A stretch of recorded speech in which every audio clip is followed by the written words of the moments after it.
إن الله وملائكته يصلون على النبي يا أيها الذين آمنوا صلوا عليه وسلموا تسليما اللهم صل على سيدنا مولانا محمد معدن الجود والكرم منبع العلم والحلم والحكم وعلى آله الكرام وبارك وسلم. عزیزان گرامی،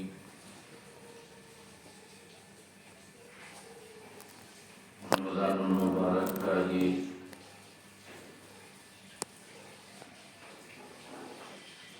عظمتوں والا،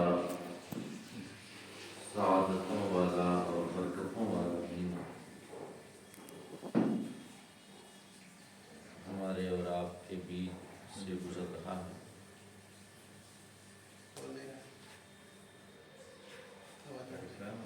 آج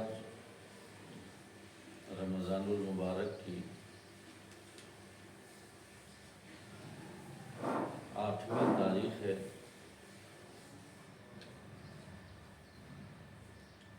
اس اعتبار سے پہلا عشرہ جو کہ عشرہ رحمت ہے، اس کے 2 دن بچے ہوئے ہیں۔ میں نے آپ کو بتائی تھی کہ یہ بات کہ عشرہ رحمت کی دعا کیا ہے۔ عشرہ رحمت میں اللہم رب اغفر وارحم وانت خیر الراحمین، یہ دعا کثرت کے ساتھ ہم اس عشرہ رحمت میں پڑھیں اور اللہ کی بارگاہ سے اس کی رحمتوں کا سوال کریں۔ اور اس کے بعد جو دوسرا عشرہ ہمارے بیچ آنے والا ہے، جو کہ 11 سے 20 تک کا عشرہ، وہ عشرہ مغفرت ہے،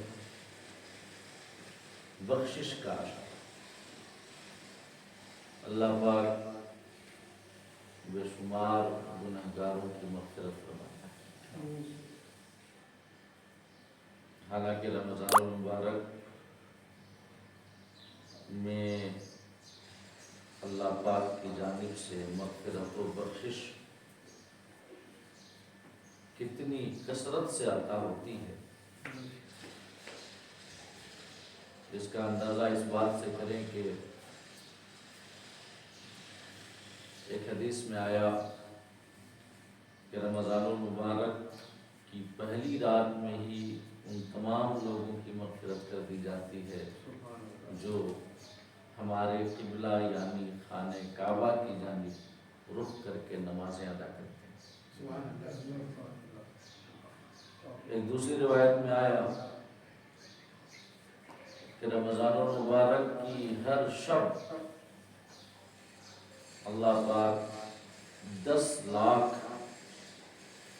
گنہگاروں کی مغفرت فرماتا ہے۔ اور جب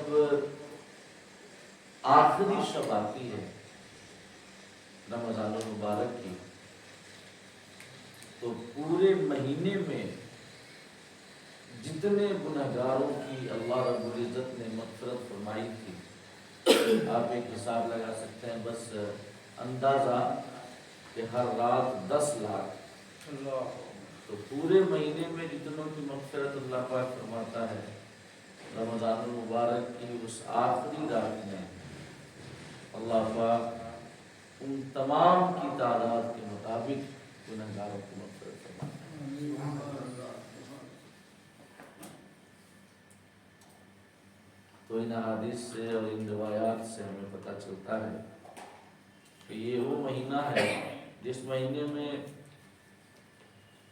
ہمیشہ، ہر وقت، ہر گھڑی، ہر لمحہ، ہر آن بارگاہ رب العزت سے مغفرت و رحمت کی نوید گنہگاروں کو ملتی ہے، بے شمار خطاکار اور گنہگار بخشے جاتے ہیں، لیکن جو دوسرا عشرہ ہے وہ خاص طور سے مغفرت کا عشرہ ہے۔ اور رمضان کے اس دوسرے عشرے میں ہم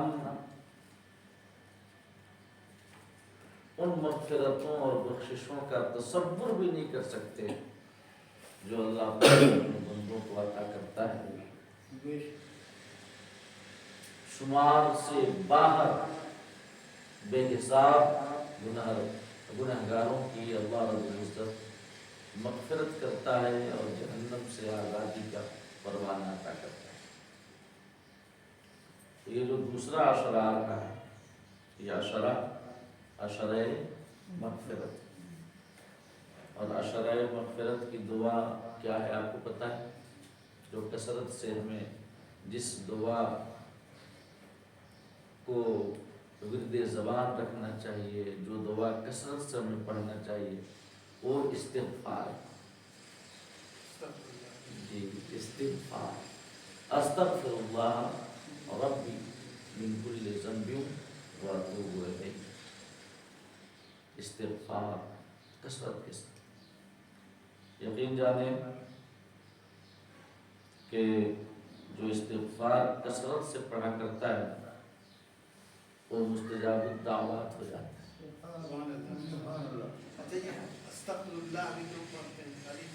اتنا بھی کافی، لیکن بہتر پورا ہے، استغفر اللہ ربی من کل ذنب واتوب الیہ۔ یہ بہتر ہے کہ پوری دعا پڑھیں، ورنہ استغفر اللہ بھی پڑھیں تو اس کا بھی مطلب وہی ہوتا ہے کہ میں اللہ سے مغفرت کا سوال کرتا ہوں، اللہ سے بخشش طلب کرتا ہوں۔ تو استغفار کی کثرت کرنے سے، زیادہ اپنے گناہوں کی مغفرت مانگنے سے انسان مستجاب الدعوات ہو جاتا ہے، اس کی دعائیں قبول ہو جاتی ہیں۔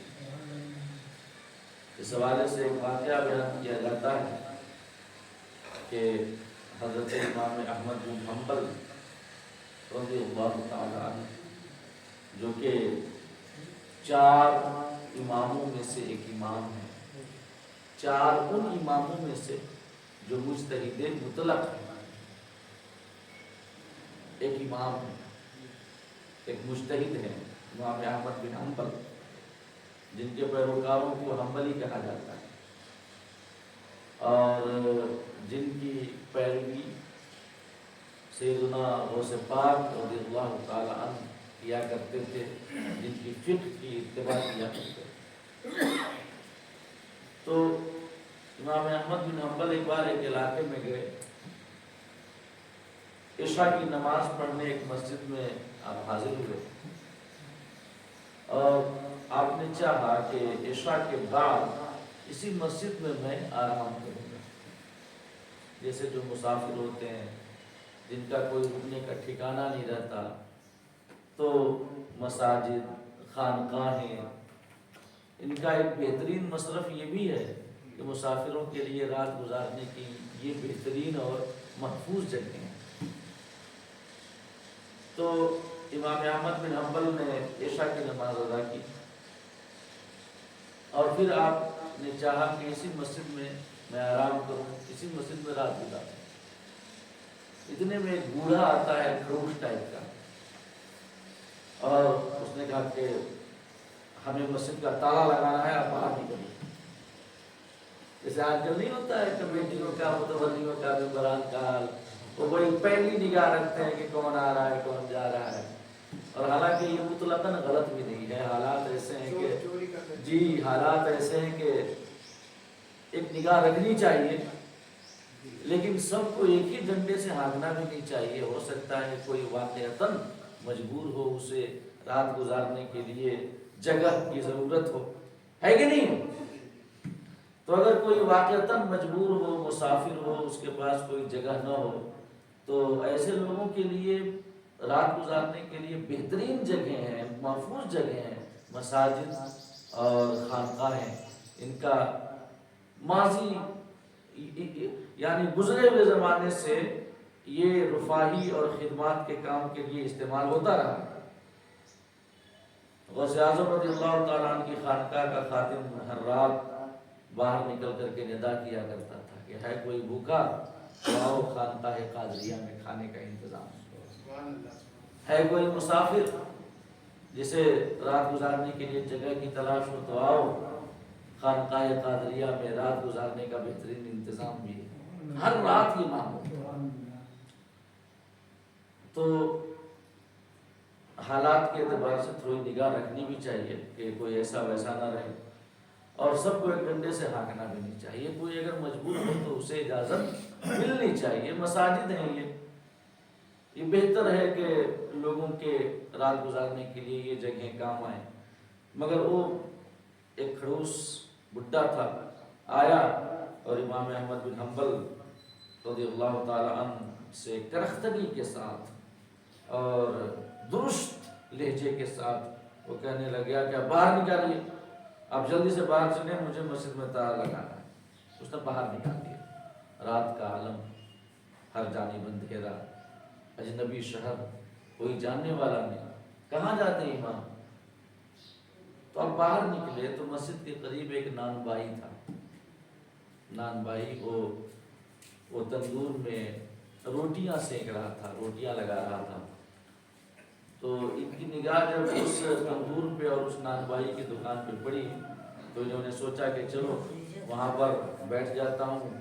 سردی کا موسم تھا تو کچھ گرمی بھی لگے گی، وہاں پہ سردی سے راحت ہوگی اور وقت بھی کٹ جائے گا۔ تو یہ گئے وہاں پر اور جا کر کے آپ نے نان بائی سے اجازت مانگی کہ اگر آپ کو اعتراض نہ ہو تو میں یہاں بیٹھ جاؤں اور یہاں پہ اپنی رات گزاروں، کیونکہ باہر سخت سردی ہے، یہاں پر تندور گرم ہے تو ہمیں گرمی بھی لگے گی اور اس طریقے سے ہماری یہ سب رات جو ہے کٹ بھی جائے گی۔ تو اس نے کہا کہ ٹھیک ہے، آپ آرام سے بیٹھ جائیں۔ تو امام احمد بن حنبل تندور کے قریب ایک جگہ پر بیٹھ گئے۔ تو آپ نے دیکھا کہ ایک نان بائی جو کہ روٹیاں سینک رہا تھا، روٹیاں ڈال رہا تھا، اس تندور میں نکال رہا تھا۔ اس کی عادت تھی کہ وہ کثرت سے استغفار پڑھ رہا تھا۔ وہ تندور میں روٹی ڈالتا تو استغفار پڑھتا، نکالتا تو استغفار پڑھتا، ڈالتا تو استغفار، نکالتا تو استغفار، کثرت کے ساتھ استغفر اللہ ربی من کل ذنب واتوب الیہ، کثرت سے استغفار وہ پڑھ رہا تھا۔ تو امام احمد بن حنبل نے اس سے پوچھا کہ میاں بات کیا ہے، تم بڑی کثرت سے استغفار پڑھتے ہو، تمہاری یہ عادت مجھے بہت پسند آئی۔ تو اس نے کہا کہ میاں حضور آپ کو پتہ ہے یہ کثرت سے استغفار پڑھنا میرے اتنا کام آیا کہ میں اسی کی وجہ سے مستجاب الدعوات ہو گیا ہوں۔ میں جو دعا کرتا ہوں اللہ پاک قبول کر لیتا ہے، مستجاب الدعوات ہوں۔ اور یہ جو ہمیں درجہ ملا ہے، یہ مقام ملا ہے، کثرت سے استغفار پڑھنے کی وجہ سے ملا ہے۔ تو امام احمد بن حنبل رضی اللہ تعالیٰ نے ارشاد فرمایا کہ بھائی ذرا آرام سے، اتنا بڑا دعویٰ کر رہے ہو، تمہیں پتہ ہے مستجاب الدعوات ہونے کا مطلب کیا ہے، اور تم گویا ولایت کا دعویٰ کر رہے ہو، اپنے ولی ہونے کا دعویٰ کر رہے ہو، تو ذرا اپنی زبان کو قابو میں رکھو، یہ لمبے چوڑے دعوے بہتر نہیں لگتے۔ تو اس نے کہا کہ نہیں، میں واقعتاً مستجاب الدعوات ہو گیا ہوں، استغفار پڑھنے کی جو کثرت ہے، اس کثرت کی وجہ سے اللہ رب العزت نے مجھے یہ مقام عطا کر دیا ہے۔ اور میں آپ کو مثالیں بتا سکتا ہوں۔ تو امام احمد بن حنبل نے پوچھا کہ آج جو بڑی کثرت سے استغفار پڑھ رہے ہو، کیا اس کی کوئی وجہ ہے خاص؟ کہ ہاں اس کی بھی ایک وجہ ہے۔ میں نے سنا ہے کہ میرے علاقے میں ایک امام آئے ہیں، بڑے وہ اللہ کے ولی ہیں، بڑے بزرگ ہیں، بہت بڑے عالم ہیں، ان کا نام احمد بن حنبل ہے، تو میری بھی خواہش ہے کہ میں ان کی زیارت کروں۔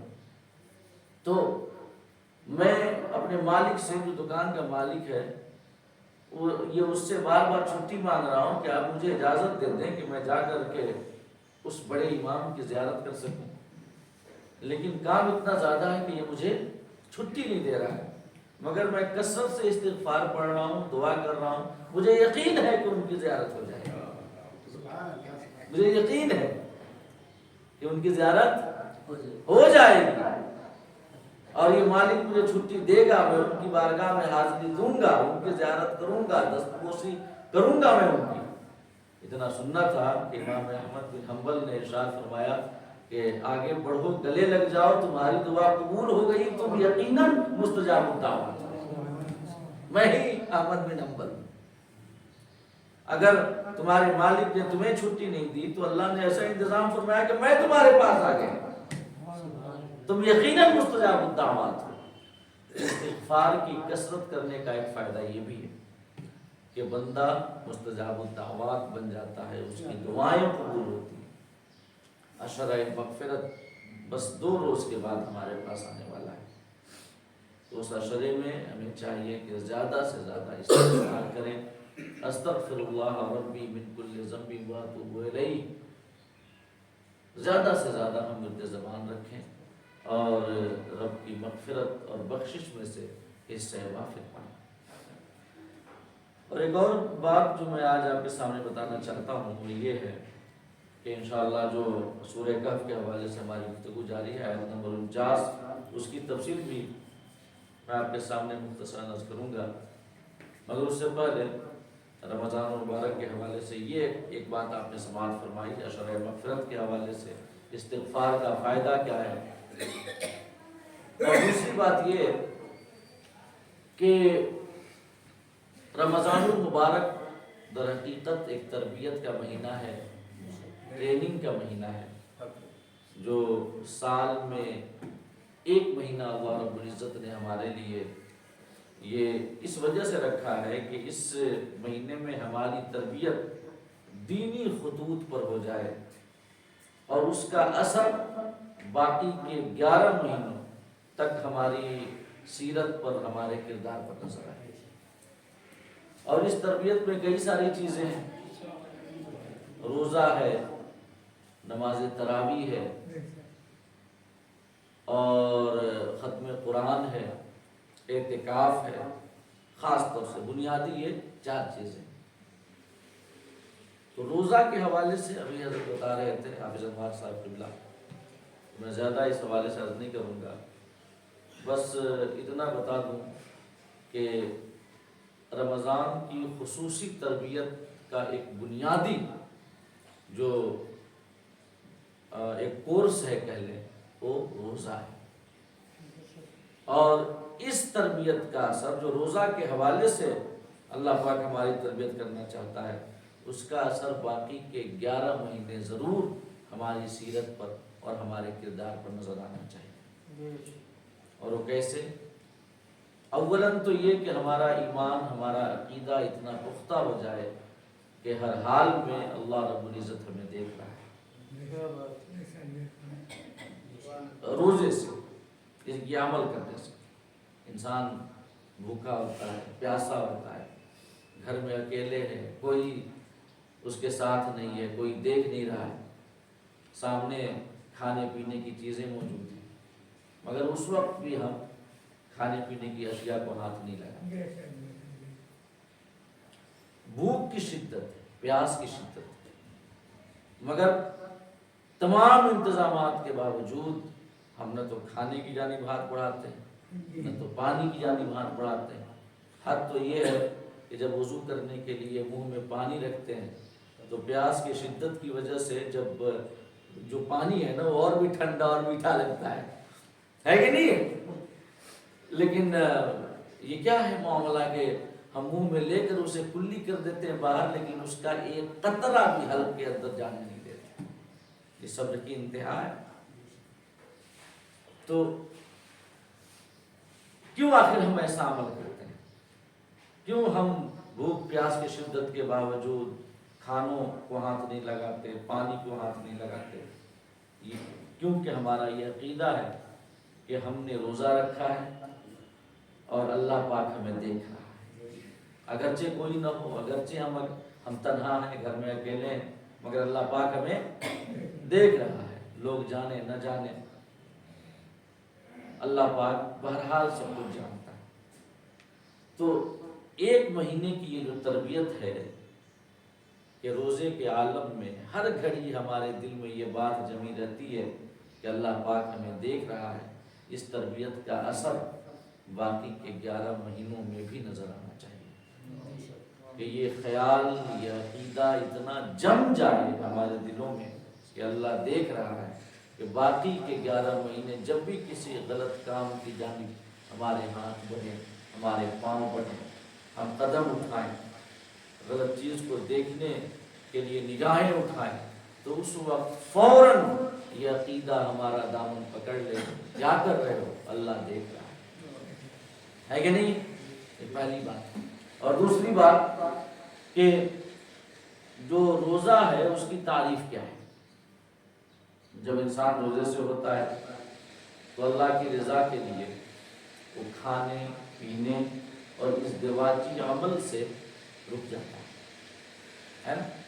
کھانا بھی جائز ہے، پانی پینا بھی جائز ہے، شادی شدہ کے لیے ازدواجی عمل بھی جائز ہے۔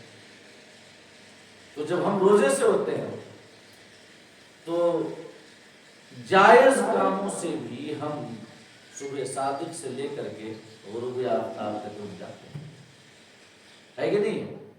کیوں؟ کیونکہ اللہ کا حکم ہے کہ جب ہم روزے سے ہیں تو ہم کھا نہیں سکتے، پانی نہیں پی سکتے، شادی شدہ کوئی شخص ہے تو ازدواجی عمل نہیں کر سکتا، کیونکہ اللہ کا حکم ہے۔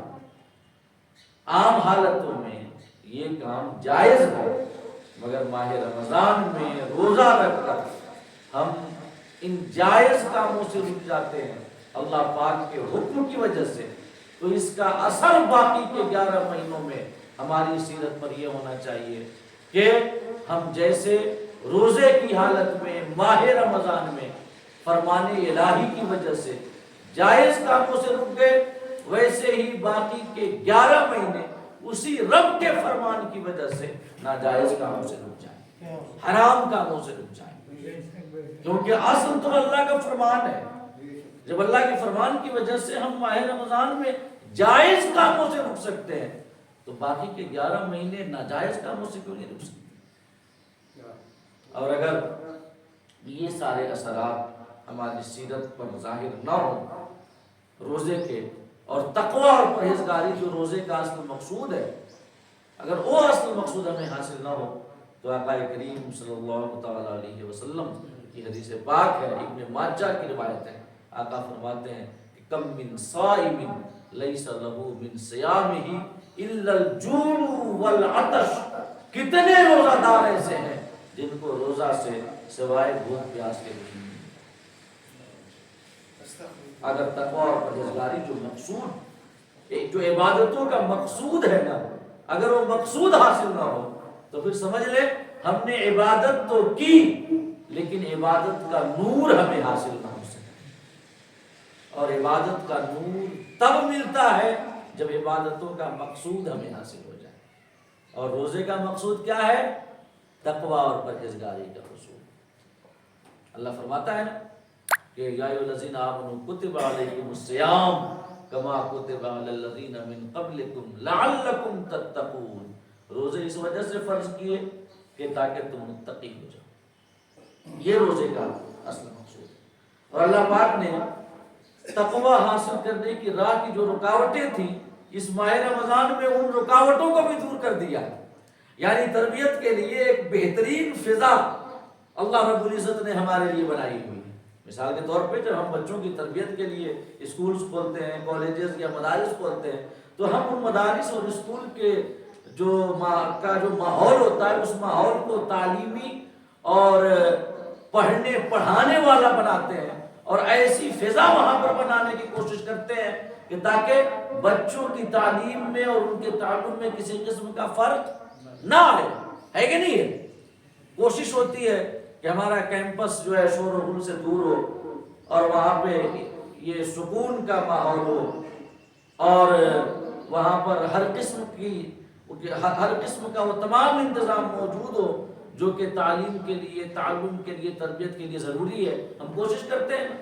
اللہ پاک نے رمضان کا مہینہ تربیت کے لیے رکھا ہے، اور اس رمضان کے مہینے میں روزہ رکھنے سے مقصود یہ ہے کہ ہم تقوی حاصل کر لیں۔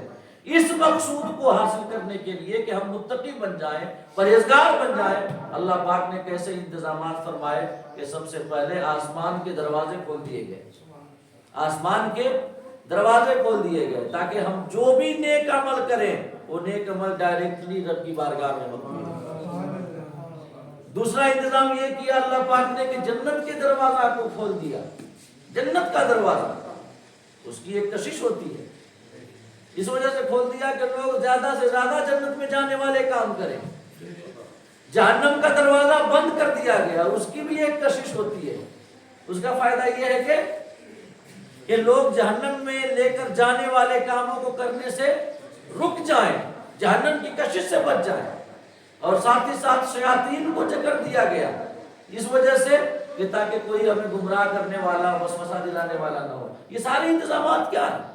در حقیقت تقوی جو کہ اصل مقصود ہے روزے کا، اس تقوی اور پرہیزگاری کے حصول کے لیے یہ سب الوہی انتظامات ہیں، خدا پاک کی جانب سے انتظامات ہیں کہ دیکھو یہ سارے انتظامات ہم نے تمہارے لیے کیے ہیں، متقی بن جاؤ، پرہیزگار بن جاؤ۔ وَسَارِعُوا إِلَىٰ مَغْفِرَةٍ مِّن رَّبِّكُمْ، اور دوڑو اپنے رب کی بخشش کی جانب، وَجَنَّةٍ عَرْضُهَا السَّمَاوَاتُ وَالْأَرْضُ، اور اس جنت کی جانب جس کی لمبائی چوڑائی آسمان و زمین کے برابر ہے، اُعِدَّتْ لِلْمُتَّقِينَ، اور وہ جنت تقوی والوں کے لیے بنائی گئی ہے۔ اور تقوی کیسے حاصل ہوگا، پرہیزگاری کیسے حاصل ہوگی؟ ماہ رمضان، روزے، ان سے جو مقصود ہے وہ تقوی ہے۔ اور اللہ پاک کی بارگاہ میں دعا ہے کہ ہمیں اس حدیث کا مصداق بننے سے اللہ پاک محفوظ رکھے جس میں فرمایا گیا کہ کتنے روزہ دار ایسے ہیں جن کو روزہ سے سوائے بھوک اور پیاس کو کچھ اور نہیں۔ اور اس تربیت کا جو دوسرا جو کورس میں شامل ہے، جو دوسری چیز وہ کیا ہے؟ نماز تراویح۔ اس کے حوالے سے اگلی نشست میں ہم کچھ باتیں عرض کریں گے۔ سورہ کہف کے حوالے سے ہماری گفتگو جاری ہے تسلسل کے ساتھ، اور اس سورت کی 48 آیات کریمہ کے حوالے سے ہم آپ کے سامنے گفتگو کر چکے ہیں۔ بات چل رہی ہے قیامت کی، مضمون قیامت کا ہے۔ آیت نمبر 47 میں اللہ رب العزت نے قیامت کے احوال کو بیان کیا کہ ہم قیامت کے روز تم دیکھو گے کہ پہاڑ چل رہے ہیں، یعنی اللہ رب العزت انہیں روئی کے گالوں کی طرح بنا کر کے اڑا دے گا، انہیں معدوم کر دے گا۔ یوم نسیر الجبال، اللہ پاک نے فرمایا کہ جس دن ہم پہاڑوں کو چلائیں گے، مطلب ان کو یہ معدوم کرنے کی جانب لے کر کے جائیں گے۔ اور دوسرا حال احوال قیامت میں سے اللہ پاک نے بیان کیا کہ زمین کو بالکل تم صاف اور کھلی ہوئی دیکھو گے، کوئی نشیب و فراز نہیں، کوئی اونچ نیچ نہیں، بلکہ بالکل پٹ میدان اللہ پاک اسے کر دے گا، ایک دم سمتل، یہاں تک کہ ایک کونے میں کوئی چیز ہوگی تو دوسرے کونے سے نظر آئے گی۔ اور اللہ پاک نے فرمایا کہ ہم سب کو پھر اٹھائیں گے، کسی کو نہیں چھوڑیں گے۔ یہ آیت نمبر 47 میں بیان کیا گیا۔ آیت نمبر 48 میں بیان کیا گیا کہ سارے کے سارے اولین و آخرین رب کی بارگاہ میں پیش کیے جائیں گے، صف در صف بارگاہ رب میں وہ حاضر ہوں گے، کھڑے رہیں گے۔ اور اس کے بعد اللہ پاک نے ارشاد فرمایا کہ جب سارے لوگ ہماری بارگاہ میں کھڑے ہو جائیں گے، آ کر کے وہ حاضر ہو جائیں گے، تب میں ان سے یہ ارشاد فرماؤں گا کہ لقد جئتمونا کما خلقناکم اول مرہ، تم تو بڑا انکار کرتے تھے کہ ہمیں دوبارہ پیدا نہیں ہونا ہے، دوبارہ حساب کتاب کے لیے نہیں جانا ہے، دیکھو جیسے ہم نے تمہیں پہلی دفعہ بنایا تھا ویسے ہی پھر سے موت کے بعد تمہیں زندہ کر کے اپنی بارگاہ میں حساب کے لیے کھڑا کر دیا۔ یہاں تک آیت نمبر 48 میں بیان ہوا۔ اب 49 میں، آیت نمبر 49 میں اللہ رب العزت نے حساب کتاب کا تذکرہ فرمایا۔ اللہ فرماتا ہے کہ وَوُضِعَ الْكِتَابُ، اعمال نامہ رکھ دیا جائے گا۔ اللہ پاک نے فوراً آیت نمبر 47 کے بعد آیت نمبر 48 میں یہ بات بیان کر دی کہ آیت نمبر 49 میں یہ بات کہ اعمال نامہ رکھ دیا جائے گا، اور رکھنے سے مراد کیا ہے؟ علماء فرماتے ہیں کہ لوگوں کے ہاتھوں میں ان کا اعمال نامہ دے دیا جائے گا، نیکوکاروں کے دانے ہاتھ میں اور کفار کے بائیں ہاتھ میں، مروڑ کر کے پیٹھ کے پیچھے۔ لیکن یہاں پر فوراً ایک آیت کے بعد بیان کر دیا گیا، لیکن وہاں پر اتنا جلدی کا معاملہ بھی نہیں ہوگا۔ یہ جو معاملہ ہوگا کہ لوگ وہاں گئے، حاضر ہوئے حساب کتاب کے لیے، اور فوراً حساب کتاب شروع کر دیا گیا، اعمال نامہ جو ہے لوگوں کے ہاتھوں میں دے دیا گیا، یہ معاملہ اتنی جلدی کا بھی نہیں ہوگا، بلکہ آپ نے یہ روایت بارہا سنی ہے کہ ایک دن وہ 50,000 سال کے برابر ہوگا، اور زمین تانبے کی ہوگی، سورج سوا نیزے پر ہوگا، اللہ رب العزت انتہائی قہر و غضب میں ہوگا، تمام انبیاء اور رسول نفسی نفسی پکارتے ہوں گے، کسی کی ہمت نہ ہوگی کہ رب کی بارگاہ میں کوئی عریضہ پیش کر سکے، اور ان 50,000 سالوں کی لمبائی کے برابر جو ایک دن ہوگا، اس کا آدھا دن انتظار کرتے ہوئے گزر جائے گا، آدھا دن انتظار، یعنی 25,000 سال انتظار کرتے ہوئے، بس انتظار کر رہے ہیں، زمین تانبے کی ہے، سورج سوا نیزے پہ ہے بالکل قریب، اور سورج کا جو منہ ہے وہ زمین کی جانب ہوگا اس روز۔ تو یہ علماء فرماتے ہیں اور روایتوں میں آیا ہے کہ اسی حال میں، اسی گرمی کے عالم میں لوگوں کا آدھا دن انتظار کرتے ہوئے گزر جائے گا، اور گرمی کی شدت کی وجہ سے لوگوں کا پسینہ اتنی کثرت کے ساتھ نکلے گا، نہ میں جو لوگوں کے اعمال ہوں گے ان کے اعمال کے مطابق کسی کا جو پسینہ ہوگا ٹخنے تک ہوگا، کسی کا گھٹنے تک ہوگا، کسی کا کمر تک پسینہ نکلے گا، کسی کا کاندھے تک، اور کوئی ڈبکیاں کھاتا ہوگا اپنے پسینے۔ اور اسی دن کے بارے میں یہ آیا نا کہ مائیں اپنے بچوں کو بھول جائیں گے، اور باپ اپنے بیٹوں کو، ماں اپنی بیٹیوں کو، بھائی بھائی کو، سب ایک دوسرے کو بھول جائیں گے، فقط اپنی پڑی ہوگی، کوئی کسی کا پرسان حال نہیں ہوگا۔ اس کو ایک جھلک ہم لوگوں کو کورونا کی پیریڈ میں دیکھنے کو ملی تھی، اگر دیکھا جائے تو حالات ایسے تھے، جب معاملہ یہ ہوا، نہیں کورونا بلکہ اس سے پہلے بھی نوٹ بندی کا جب زمانہ ہوا تھا، مجھے وہ زمانہ یاد آتا ہے کہ جب نوٹ بندی کا زمانہ ہوا تھا تو چھٹا آپ کھلا، یا آپ جو ہے نوٹ لے کر کے 1,000 کا آپ جائیں، 500 کا جائیں، اور کوئی دے دے، کوئی کسی کا پرسان حال نہیں تھا، ایک جھلک اس سے سمجھے فقط کہ تھوڑا سا اپنے کے اوپر تھوڑا سا آیا کوئی معاملہ، کوئی مصیبت کا، تو لوگ سب کے سب اب اپنی ضرورت کو دیکھنے لگے، اپنا حال دیکھنے لگے، کوئی کسی کا پرسان حال نہیں تھا۔ تو وہ تو قیامت کا دن ہوگا بھائی، قیامت کے دن، جبکہ اس دن کی ہولناکیوں کو دیکھ کر کے روایتوں میں آیا ہے، اور قرآن میں یہ باضابطہ یہ بیان ہوا ہے کہ انسان اپنے بھائی سے بھاگے گا، ماں اولاد سے، اپنی بیٹی اپنے بیٹوں سے بھاگے گی، بیٹا اور یہ جو بیٹا اپنے باپ سے بھاگے گا، انسان اپنی بیوی سے بھاگے گا، کوئی کسی کا پرسان حال نہیں ہوگا، سب نفسی نفسی پکارتے ہوں گے۔ تو جب وہ جو 50,000 سالوں کا ایک دن ہوگا، اس کا آدھا دن جب گزر جائے گا نا، تب لوگ سوچیں گے کہ چلے کچھ بھی معاملہ ہو، چاہے جنت میں جانے کا فیصلہ ہو یا جہنم میں جانے کا فیصلہ ہو، لیکن کم سے کم حساب کتاب شروع ہو۔ لوگ اب یہ سوچیں گے کہ کم سے کم حساب کتاب، اس لیے کہ الانتظار اشد من الموت، ایک مقولہ ہے عربی زبان میں کہ انتظار جو ہے موت سے بھی زیادہ سخت ہے۔ بڑا انتظار کر لیا، 25,000 سال کچھ کم نہیں ہوتا نا، یہ انسانوں کے اس دنیا پہ آئے ہوئے ابھی خالی 8,000 سال ہوئے. حضرت آدم جو پہلے انسان اس دنیا پہ آئے خالی 8,000 سال لگ بھگ، اس سے کچھ 100 سال زیادہ یا کچھ 100 سال آپ کم کر لیں، لیکن اس سے زیادہ نہیں ہوئے. وہاں 25,000 سال خالی انتظار کرتے ہوئے گزر جائیں گے. تب لوگ یہ آپس میں مشورہ کریں گے کہ چاہے کچھ بھی ہو جائے، ہمیں جنت میں جانے کا حکم ملے یا جہنم میں جانے کا، لیکن کم سے کم فیصلہ ہو جائے. تو اس کے لیے آپ نے روایتیں سنی ہوگی کہ مختلف انبیاء کے پاس ہو جائیں گے. حضرت آدم کے پاس، اس کے بعد حضرت ابراہیم، پھر حضرت موسیٰ، حضرت عیسیٰ، مختلف انبیاء کے پاس ہو جائیں گے. لیکن سارے انبیاء نفسی نفسی پکار رہے ہیں. سب انہیں دوسروں کے پاس بھیجیں گے کہ آج تو خود ہمیں اپنی فکر ہے، پتہ نہیں ہمارا کیا ہوگا، کسی اور کے پاس جاؤ.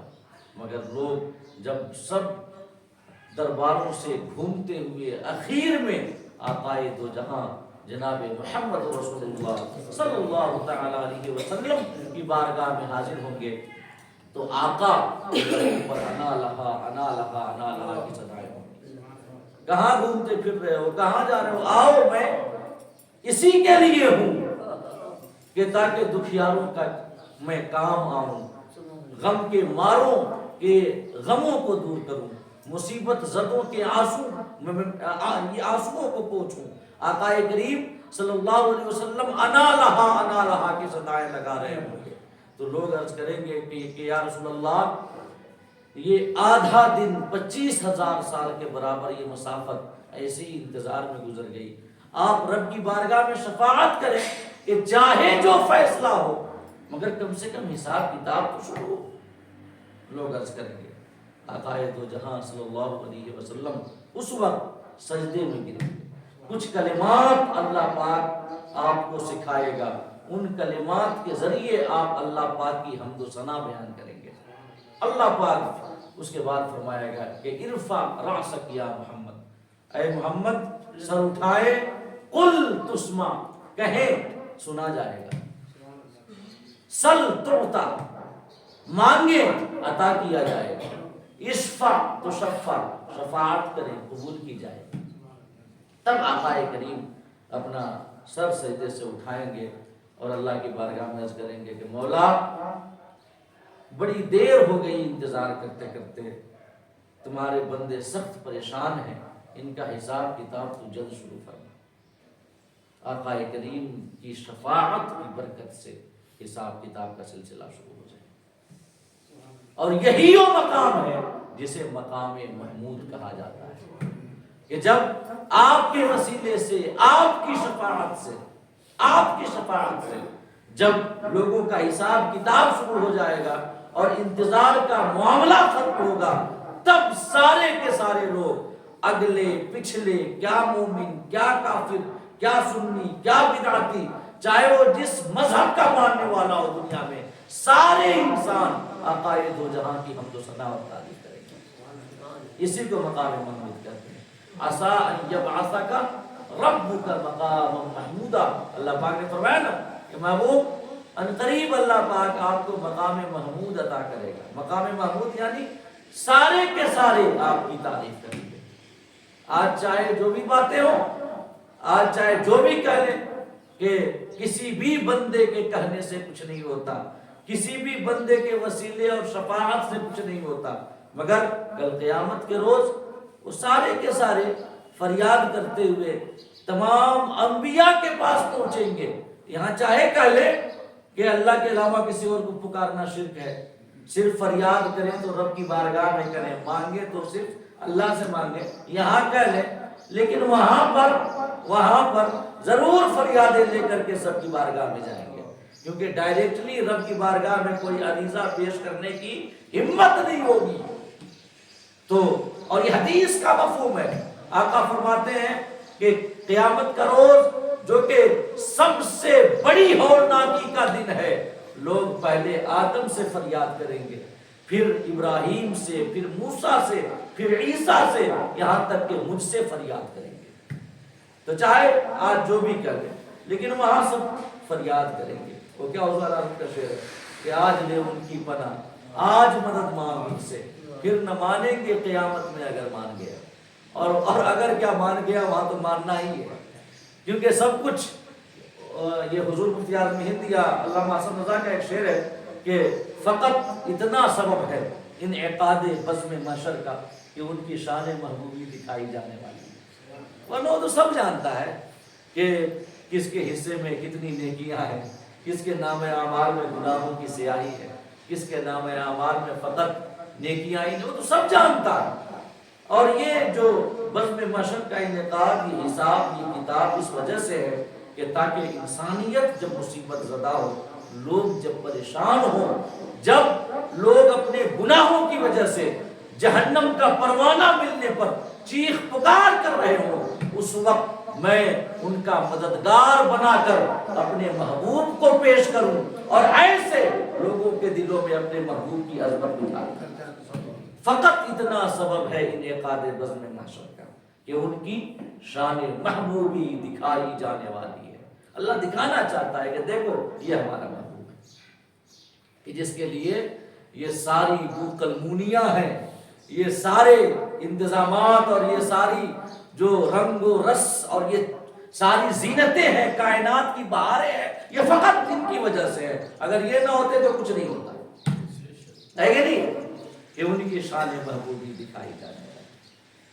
تو چاہے یہاں پر جو بھی کہہ لیں، وہاں پہ سب مان لیں اور سب کے سب تعریف کر رہے ہیں۔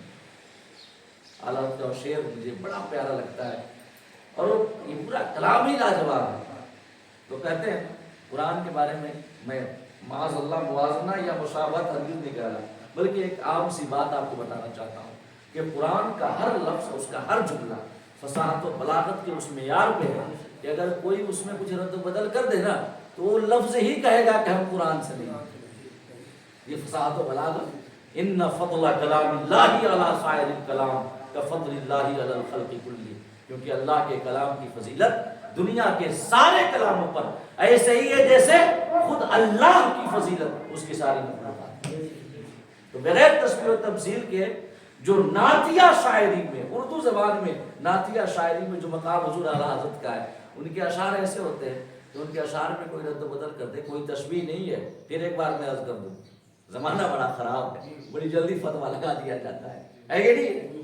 حالانکہ لوگ نہ نیتیں دیکھتے ہیں، نہ وہ مقام دیکھتے ہیں، نہ کانٹیکسٹ دیکھتے ہیں، کچھ نہیں دیکھتے ہیں، بس خالی فتویٰ لگا دینا۔ حالات بڑے خراب ہیں، اور خاص کر ہمارے لوگوں میں جو اپنے لوگ ہیں۔ تو میں عرض کر رہا تھا کہ کوئی موازنہ نہیں اور کوئی مشابہت نہیں، یہ قرآن کی عظمت دیکھیں، یہ قرآن کی عظمت ہے کہ اگر کوئی رد و بدل کرنا بھی چاہے تو نہیں کر سکتا، کیونکہ اس کی فصاحت و بلاغت پکار پکار کے کہے گی کہ یہ لفظ اللہ کا نہیں ہے، یہ کسی انسان کا کہا ہوا کلام ہے نا۔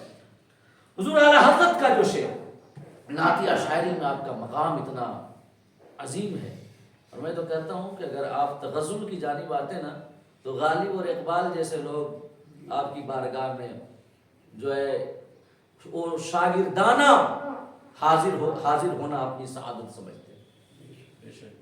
حضور اعلیٰ حضرت ذرا وہ کلام دیکھیں، بس 3 شعر: زمین و زمان تمہارے لیے، مکین و مکان تمہارے لیے، چنین و چنا تمہارے لیے، بنے 2 جہاں تمہارے لیے، دہن میں زباں تمہارے لیے، بدن میں ہے جاں تمہارے لیے، ہم آئے یہاں تمہارے لیے، اٹھیں بھی وہاں تمہارے لیے، جنا میں چمن، چمن میں سمن، سمن میں پھبن، پھبن میں دلہن، سزائے مہن پیاسے سے منن، یہ امن و امن تمہارے لیے، ہوا وہ چلے کہ باغ پھلے، وہ پھول کھلے کہ دن ہو بھلے، ثنا میں پھولے لیوا کے تلے، لواء الحمد مقام محمود، اور حمد کا جو جھنڈا ہے جسے لواء الحمد کہا جاتا ہے۔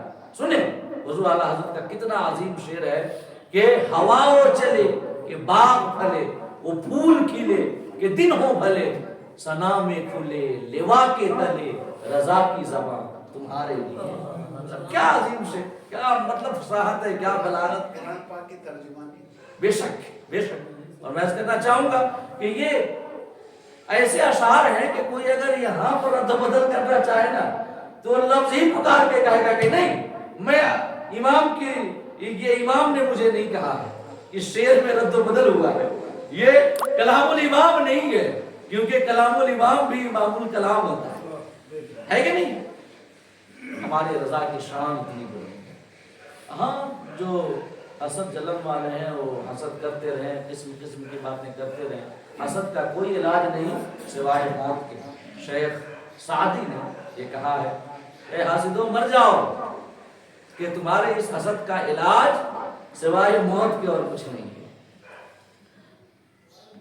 تو ایسے 25,000 سال کے برابر آدھا دن جب گزر جائے گا تب ہمارے آقا کی شفاعت سے حساب کتاب شروع ہوگا۔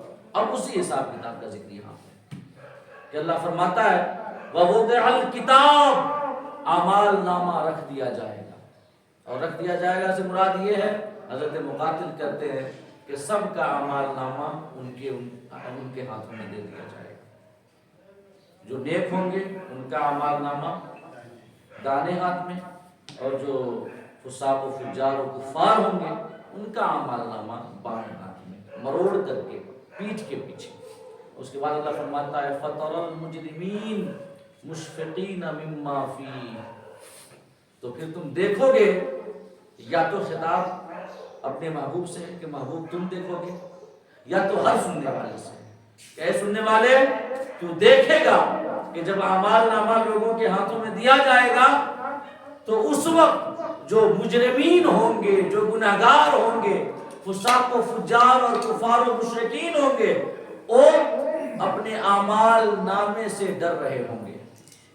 اعمال نامے میں جو کچھ لکھا ہوگا اس لکھے سے ڈر رہے ہوں گے، کیونکہ اس میں سب کچھ موجود ہوگا۔ اور انہیں ڈر کس بات کا ہوگا؟ دو ڈر ہوگا کل قیامت کے روز۔ ایک ڈر تو عقاب کا ہوگا، عذاب کا، کہ اللہ پاک عذاب دے، اور دوسرا ڈر رسوائی اور شرمندگی کا ہوگا کہ کہیں یہ سارے ہمارے کرتوت اہل محشر کے سامنے کھل نہ جائے۔ دنیا میں تو پارسائی کا بڑا ڈھونگ رچایا ہوا تھا، اور لوگ ہماری پرہیزگاری کی قسمیں کھاتے تھے، گواہیاں دیتے تھے ہماری تقوی، ہماری طہارت، ہمارے تقوی کی، مگر آج کہیں یہ اعمال نامہ کھل نہ جائے اور اس کے نام اور اس کے اندر میں جو کچھ کالا چٹھا ہے لوگوں کے سامنے نہ ظاہر ہو جائے، لہذا وہ ڈر رہے ہوں گے رسوائی سے بھی اور عذاب سے بھی، رسوائی سے بھی اور عذاب سے بھی۔ اور اگر اس دن کی رسوائی سے ہمیں بچنا ہے کہ لوگوں کے سامنے ہمارے گناہ نہ کھلیں، ہم رسوا نہ ہوں، اللہ ہمارا پردہ رکھے، تو اس کے لیے جو حدیث میں ہمیں راستہ بتایا گیا ہے وہ یہ ہے کہ ہم دنیا میں اللہ کے بندوں کا پردہ رکھیں۔ اگر اس دن پردہ چاہتے ہیں تو یہاں ہم اللہ کے بندوں کا پردہ رکھیں۔ اگر کھل جائے کسی کا گناہ ہمارے سامنے، ہمیں پتہ چل جائے کسی کے عیب کے بارے میں، کسی کی کمی کے بارے میں، تو ہمیں چاہیے کہ پردہ ڈالیں، ہم اسے ظاہر نہ کریں۔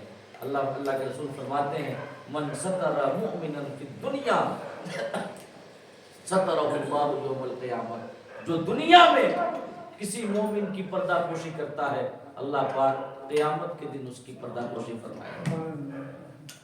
تو لوگ ڈر رہے ہوں گے، اللہ فرماتا ہے فَتَرَى الْمُجْرِمِينَ مُشْفِقِينَ مِمَّا فِيهِ، کہ تم دیکھو گے مجرموں کو کہ ڈر رہے ہوں گے ان تمام باتوں سے جو کہ نام اعمال میں لکھی ہوں گی۔ وَيَقُولُونَ، اور وہ کہیں گے یا ویلتنا، ہائے ہماری خرابی، ما لہذا الکتاب، اس اعمال نامے کو کیا ہو گیا ہے، لا یغادر صغیرۃ ولا کبیرۃ الا احصاها، اس نے کوئی گناہ چاہے چھوٹا ہو یا بڑا، صغیرہ ہو یا کبیرہ، اسے نہیں چھوڑا مگر شمار کر لیا ہے اور لکھ لیا ہے۔ یعنی وہ کہیں گے کہ ہائے ہماری خرابی، کوئی ہمارا گناہ ایسا نہیں ہے جو لکھنے سے رہ گیا، جو یہاں موجود نہ ہو۔ وہ کہیں گے کہ ہم تو آج لٹ گئے، تباہ ہو گئے، برباد ہو گئے، کہ ہمارا پورا کالا چٹھا سب اس نام اعمال کے اندر موجود ہے، اور اس نے کسی گناہ کو چھوڑا نہیں ہے، کسی گناہ کو چھوڑا نہیں۔ اللہ پاک نے فرمایا نا کہ وَمَن يَعْمَلْ مِثْقَالَ ذَرَّةٍ خَيْرًا يَرَهُ، جو ذرہ برابر بھی نیکی کرے گا تو اسے دیکھے گا۔ اس کے بعد فرمایا وَمَن يَعْمَلْ مِثْقَالَ ذَرَّةٍ شَرًّا يَرَهُ، اور جس نے ذرہ برابر بھی کوئی گناہ کیا، کوئی غلط کام کیا تو اسے بھی دیکھے گا، کیونکہ گناہ خواہ چھوٹا ہو یا بڑا وہ سب کا سب لکھ لیا جاتا ہے۔ لا یغادر صغیرۃ ولا کبیرۃ الا احصاها۔ اور ایک اور جگہ اللہ پاک ارشاد فرماتا ہے ان علیکم لحافظین، سنو تمہارے اوپر ہم نے محافظ فرشتے مقرر کر رکھے ہیں، کرامن کاتبین، جن کا نام کرامن کاتبین ہے، یعلمون ما تفعلون، تم جو بھی کرتے ہو وہ سب جانتے ہیں اور سب کچھ لکھ لیتے ہیں۔ اور کما قال اللہ تعالی، اور دوسری جگہ اللہ پاک فرماتا ہے وما یلفظ من قول الا لدیہ رقیب عتید، انسان اپنی زبان سے ایک لفظ نہیں نکالتا مگر لکھنے والا تیار بیٹھا ہو، ہر لفظ وہ کرامن کاتبین لکھ لیتے ہیں۔ ایسا نہیں ہے کہ کوئی ہمارا کہ یہ عام سا لفظ ہے کیا لکھا جائے، نہیں، ہر لفظ اللہ پاک کا حکم ہے، اور جو ملائکہ ہیں اللہ کے حکم سے یکسر منہ انحراف نہیں کرتے، سرتابی نہیں کرتے، سب کچھ لکھ لیتے ہیں۔ اور ہم دیکھیں سب سے زیادہ آسان چیز زبان ہے، اس کو حرکت دینے میں نہ تو وقت لگتا ہے، نہ تو زیادہ محنت لگتی ہے، نہ تو کچھ پیسہ لگتا ہے، تو لوگ سوچتے ہیں کہ بس یہ زبان زیادہ سے زیادہ اس کا استعمال کریں، اور یہ سب رائے گاہ جا رہے ہیں ہمارے الفاظ، ایسا نہیں ہے، بلکہ ہمارے یہ سارے الفاظ نوٹ ہو رہے ہیں۔ اور ایک حدیث میں تو یہاں تک آیا ہے، آقا فرماتے ہیں کہ انسان اللہ کو ناراض کرنے والا ایک لفظ اپنی زبان سے نکالتا ہے، آقا فرماتے ہیں ایک لفظ، اسے پرواہ بھی نہیں ہوتی کہ اس نے کون سا لفظ نکالا ہے، کون سی بات کہی ہے، مگر اس ایک لفظ کی وجہ سے وہ جنت سے 70 سال کی مسافت کے برابر دور ہو جاتا ہے۔ اللہ کی ناراضگی کا وہ لفظ ہوتا ہے۔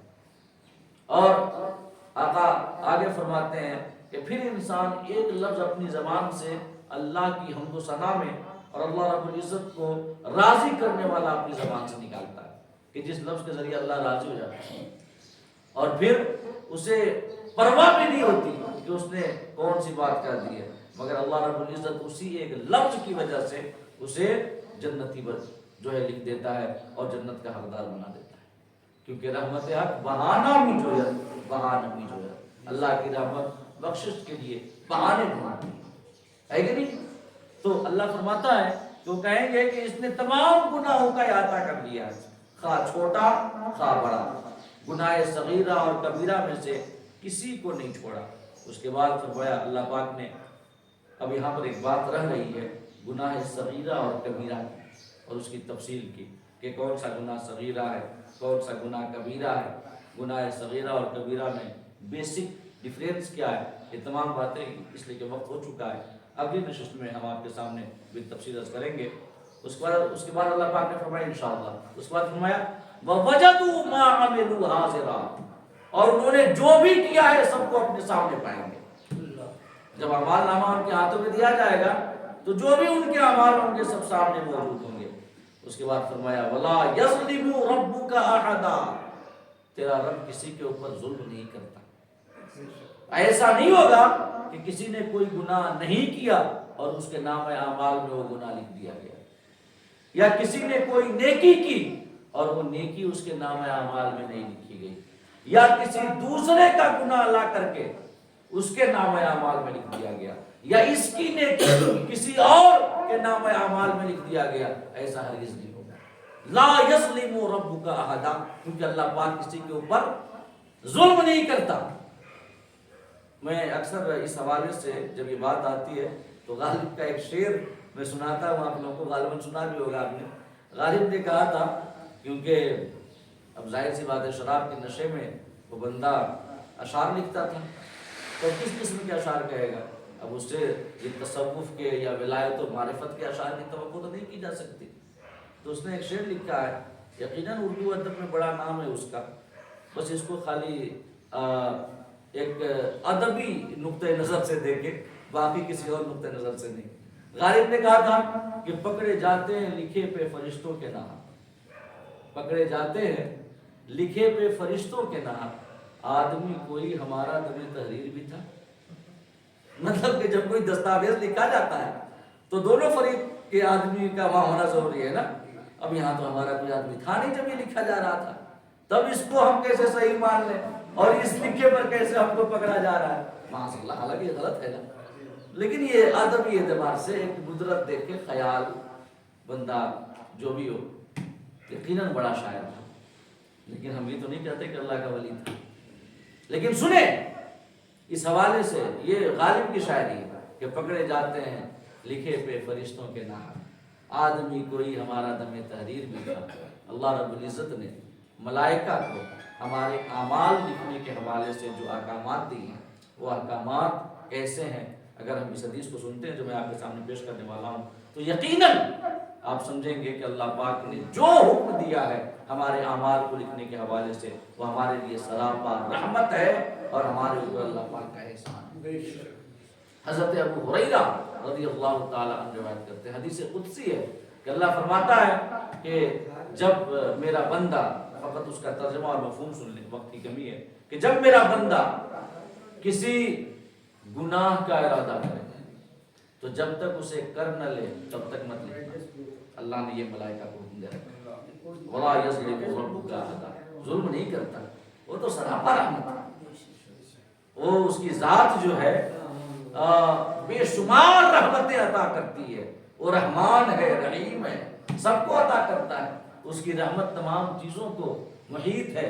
اللہ پاک نے حکم دے رکھا ہے کہ اذا اراد عبدی ان یعمل سیئۃ فلا تکتبوها علیہ حتی یعملها، کہ جب میرا بندہ گناہ کرنے کا ارادہ کرے تو جب تک کر نہ لے تب تک مت لکھنا، اور اس کے بعد فرمایا اگر کر لے فَإِنْ عَمِلَهَا، اگر وہ اس گناہ کو کر لے تو فَاكْتُبُوهَا بِمِثْلِهَا، جتنا کیا ہے اتنا ہی لکھنا، کچھ بڑھا کر کے نہ لکھنا۔ اور اگر کوئی گناہ کا ارادہ کرنے کے بعد چھوڑ دے تو چھوڑ دے، فَإِنْ تَرَكَهَا مِنْ أَجَلِهِ، اللہ فرماتا ہے اگر کوئی شخص میرا بندہ گناہ کا ارادہ کرنے کے بعد میرے خوف کی وجہ سے چھوڑ دے تو اس کے لیے نیکی لکھ دینا۔ یہ حکم ہے گناہ کے حوالے سے۔ اب کیا حکم ہے نیکیوں کو لکھنے کے حوالے سے؟ سن لیں، اللہ فرماتا ہے وَإِذَا أَرَادَ عَبْدِي أَن يَعْمَلَ حَسَنَةً فَلَمْ يَعْمَلْهَا فَاكْتُبُوهَا لَهُ حَسَنَةً، آقا فرماتے ہیں کہ جب میرا بندہ نیکی کرنے کا ارادہ کرے اور نہ کرے، لیکن فقط ارادہ کرنے کی وجہ سے اس کے نام اعمال میں ایک نیکی لکھ دے گا۔ اور وہاں گناہ میں کیا تھا کہ خالی نیت اور ارادے سے مت لکھنا، اور یہاں پر نیکی میں کیا ہے کہ رحمت نہیں تو اور کیا ہے کہ خالی نیت کی، ارادہ کیا نیکی لکھنے کا، کوئی نیکی کرنے کا تو لکھ دینا۔ اس کے بعد فرمایا کہ اور اگر میرا بندہ نیکی کا ارادہ کرنے کے بعد ارادے کو عملی جامہ پہنا دے اور وہ نیکی کر بھی لے تو اللہ فرماتا ہے کہ فَاكْتُبُوهَا لَهُ بِعَشَرِ أَمْثَالِهَا إِلَى 700 ضِعْف، اس کی نیکی کا ثواب 10 گنا سے لے کر 700 گنا تک بڑھا کر کے لکھنا۔ نیکی میں یہ ہے کہ 10 گنا سے لے کر 700 گنا تک بڑھا کے لکھنا۔ گناہ میں کیا تھا؟ جتنا کیا ہے اتنا ہی لکھنا، اس سے زیادہ نہیں، اور نیکی میں بڑھا کر کے لکھنا، کیونکہ یہ رحمت ہے، یہ احسان ہے، اور اللہ پاک کرم کرنے والا ہے، وہ تو اکرم ہے، سب سے بڑا کرم کرنے والا ہے۔ تو اب دیکھیں اس حدیث قدسی کو دیکھیں اور غالب کے شعر کو دیکھیں تو بندہ یقیناً یہ غلط ہے، اسلام کے نظریے کے خلاف شعر ہے، اور اللہ پاک کبھی کسی کے اوپر ظلم نہیں کرتا۔ وَلَا يَظْلِمُ رَبُّكَ أَحَدًا، اللہ فرماتا ہے تیرا رب کسی کے اوپر ظلم نہیں کرتا۔ اب ایک چیز رہ گئی، گناہ صغیرہ اور کبیرہ، یہ بڑی اہم بات ہے، عام طور سے لوگ سمجھتے نہیں ہیں، جانتے نہیں ہیں کہ صغیرہ کیا ہے، کبیرہ کیا ہے، کب صغیرہ کبیرہ بن جاتا ہے۔ اور صغیرہ کی معافی کی صورتیں کیا ہیں، کبیرہ کی معافی کی صورتیں کیا ہیں، یہ ساری باتیں، کیونکہ مغفرت کا بھی مہینہ آ رہا ہے، عشرہ آ رہا ہے، تو انشاءاللہ اسی حوالے سے اگلی نشست کو میں آپ کے سامنے گناہ صغیرہ اور کبیرہ کے حوالے سے بالتفصیل کچھ باتیں آپ کے سامنے عرض کروں گا۔ اللہ پاک ہم سب کو کرنے اور سننے سے زیادہ عمل کرنے کی توفیق عطا۔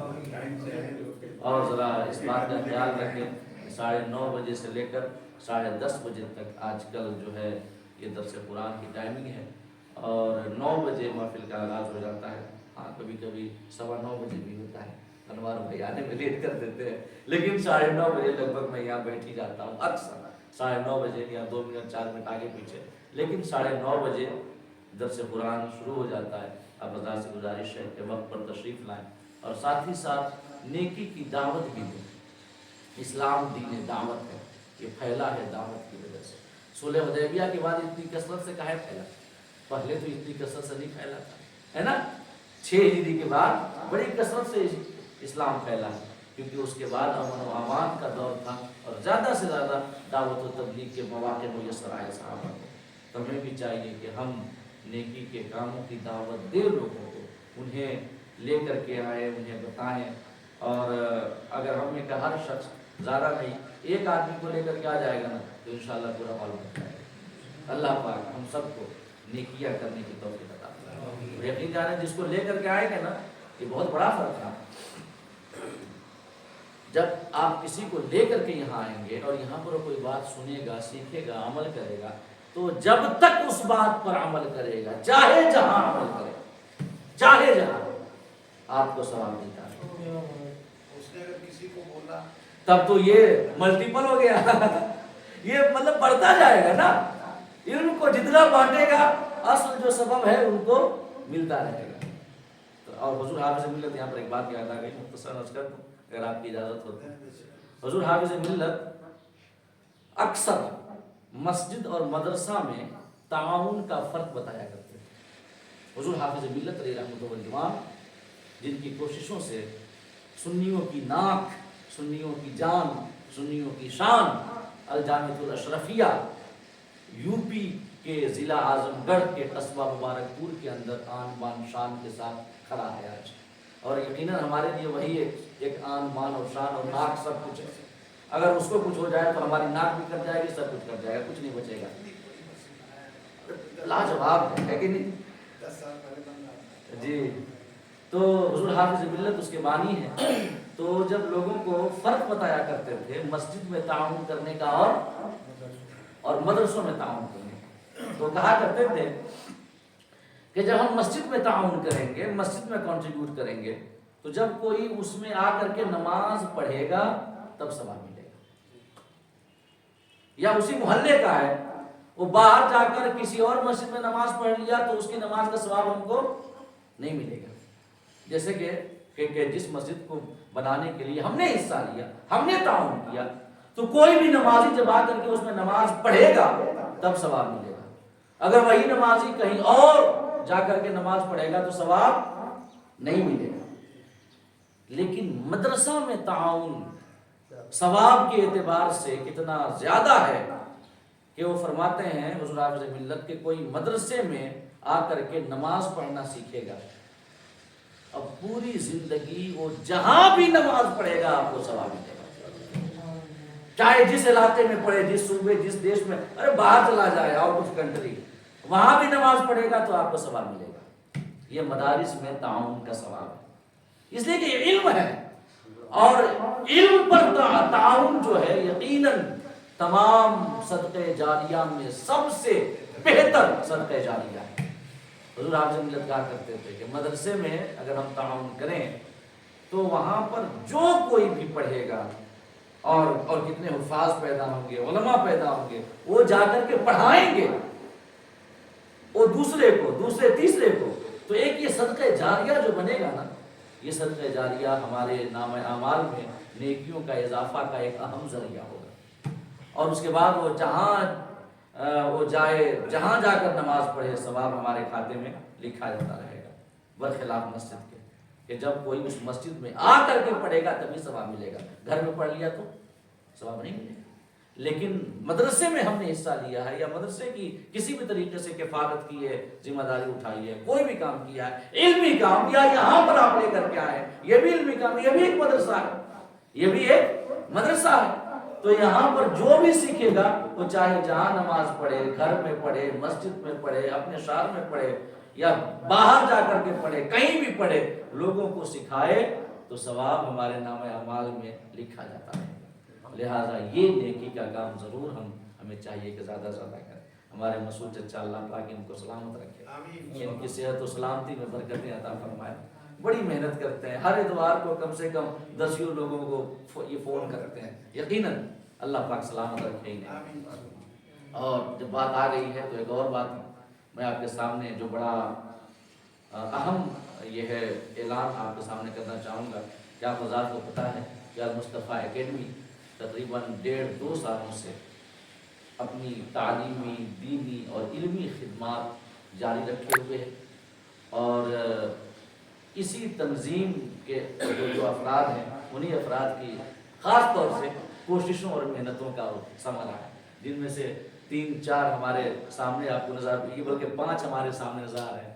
ہمارے چچا ہیں، احتشام بھائی ہیں، افضال بھائی ہیں، مجیب الرحمان بھائی ہیں، ہمارے خان صاحب ہیں، اور باقی سب حضرات نے یقیناً اس اکیڈمی کو آپ سب نے یہ یہاں تک لانے میں، ابھی تو آغاز ہے لیکن یہاں تک لانے میں آپ نے محنت کی ہے، اللہ پاک قبول فرمائے۔ اور رمضان المبارک کے اس مبارک مہینے میں، سعادت اور برکت والے مہینے میں، آپ اپنی زکوٰۃ و صدقات اور فطرات میں سے ضرور المصطفیٰ اکیڈمی کے لیے ایک حصہ متعین کریں۔ یہ بھی ایک مدرسے میں تعاون ہوگا جو کہ بہترین صدقہ جاریہ ہے، وہاں سے بچے پڑھیں گے۔ یہ علمی کام، اور علمی کاموں کا جو ثواب ہوتا ہے نا وہ بڑا کثیر ہوتا ہے، اور یہ بڑی ہمیشہ کے لیے ہمارے نام اعمال میں نیکیوں کو جوڑنے کا ایک ذریعہ بن جاتا ہے۔ لہٰذا المصطفیٰ اکیڈمی کو ضرور یاد رکھیں اور ہمارے دست و بازو بن کر کے اسلامی سماج میں تعلیمی بیداری لانے کے لیے اور مسلم نونہالوں کو دین و دنیا کی تعلیم سے آراستہ کرنے کے لیے آپ ہماری مدد کریں۔ انشاءاللہ ضرور اللہ پاک آپ کو دونوں جہان کی سعادتیں اور برکتیں عطا فرمائے گا۔ آمین۔ وآخر دعوانا ان الحمدللہ رب العالمین۔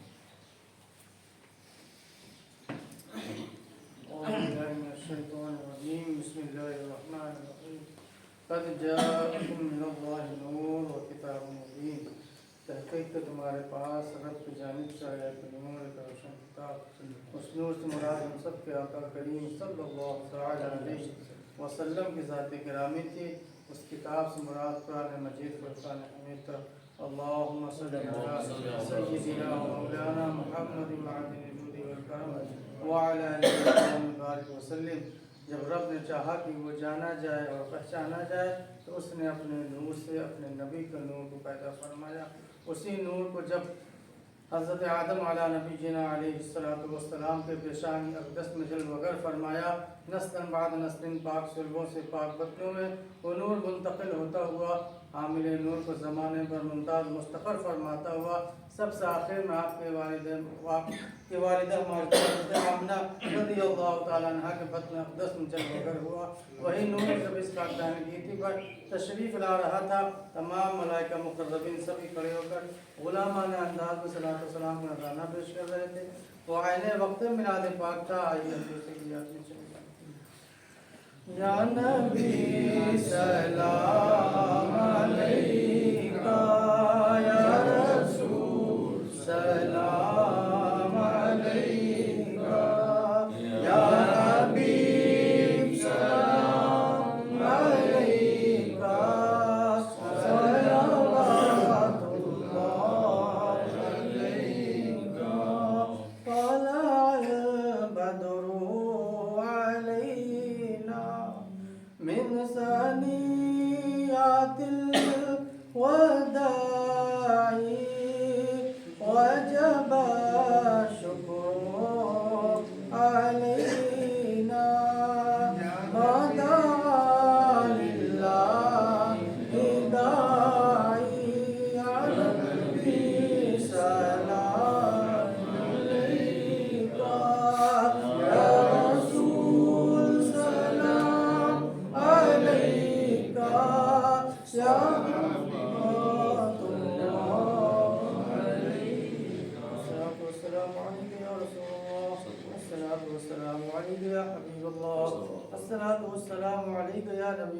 الصلاة والسلام عليك أيها الروح من نور الله وعلى آلك وأصحابك وأزواجك وذرياتك والمعين.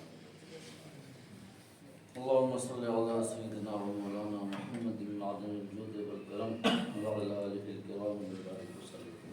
مالک بندہ نوازا شاہ کریمہ، درس قرآن کی اس محفل میں ہم سب حاضر ہوئے، اس محفل کو ہم سب کی حاضری ہم سب کو قرآن اور صاحب قرآن صلی اللہ تعالی علیہ وسلم کی رحمتیں، برکتیں اور شفاعتیں عطا فرمائے۔ الہ العالمین، رمضان المبارک کا یہ بابرکت مہینہ گزر رہا ہے، ہم سب کو اس مہینے کی خیرات و برکات عطا فرمائے۔ اس عشر رحمت کے صدقے مولا ہم سب کو اپنی رحمتوں میں سے حصہ وافر عطا فرمائے۔ مولا ہم سب کو اس ماہ رمضان کا پاس و لحاظ اور اس کی تعظیم کرنے کی توفیق عطا فرمائے۔ مولا اس مہینے میں زیادہ سے زیادہ کثرت کے ساتھ نیکیاں کرنے کی توفیق عطا فرمائے۔ مولا اور اگر اس ماہ کی عظمت کے خلاف ہم سے کوئی حرکت سرزد ہو جائے مولا تو معاف فرمائے۔ الہ العالمین ہم سب کے تمام چھوٹے بڑے گناہوں کی مغفرت فرمائے۔ مولا جنت الفردوس میں ہم سب کو اعلیٰ سے اعلیٰ مقام عطا فرمائے۔ ہم سب کو دونوں جہان کی سعادتیں اور برکتیں عطا فرما۔ مولا ہم سب کو صحت و سلامتی عطا فرما، ہر قسم کی بیماریوں سے محفوظ و معمون فرما، آفات ارضی اور سماوی سے محفوظ و معمون فرما، ہم سب کی روزی روٹی میں برکتیں عطا فرما، ہم سب کو مولا اپنے حبیب کے در کا صدقہ عطا فرما، اپنے محبوبوں کے دروں کا صدقہ عطا فرما۔ مولا ہم سب کو اپنے گھر اور اپنے حبیب کے در تجارت سے اللہم آمین۔ ان اللہ و ملائکتہ یصلون علی النبی یا ایھا الذین